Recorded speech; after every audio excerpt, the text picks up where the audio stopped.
After sharing the Passover meal with his disciples, Jesus went to the garden to pray. Judas, his betrayer, also knew the place. So Judas got a band of soldiers and guards from the chief priests and the Pharisees and went there with lanterns, torches, and weapons.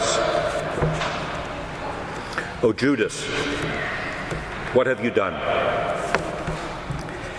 And then, as Isaiah prophesied centuries earlier, like a lamb led to the slaughter or a sheep before the shearers, Jesus was silent and opened not his mouth. Oppressed and condemned, he was taken away. He was cut off from the land of the living and smitten for the sin of his people. When speaking to his disciples about the suffering that he was to face in his final pilgrimage to Jerusalem, Jesus left no doubt that the Son of Man would be delivered into the hands of sinners. But he did not share with them his most profound secret, that an act of betrayal would hand him over. By themselves, Jesus' enemies were unable to gain power over him. Some opponents tried to throw him over a cliff in his hometown of Nazareth. Some tried to stone him. On numerous occasions, the chief priests and the Pharisees criticized both Jesus and his disciples for not keeping the Sabbath holy, denounced his behavior of eating and drinking and carousing with sinners and prostitutes, condemned Jesus for calling himself the Son of God. No, the terrible thing that we remember on this holiest of days comes not from the outside, it comes from the inside. Jesus is turned over, surrendered, and given up not by the world, but by his own. In his darkest hour, the believers bail out. His friends deny him protection.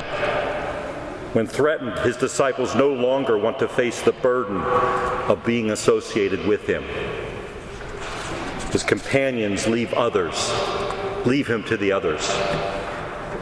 And when the world rejects Jesus, his own followers, we hand him over. This is his death. Later in today's liturgy, when we walk up to the foot of the sanctuary to remember and reverence the cross of Good Friday, it is our sin, our abandonment, our rejection of him, our denial of Christ, for which this symbol of death is persistently made real.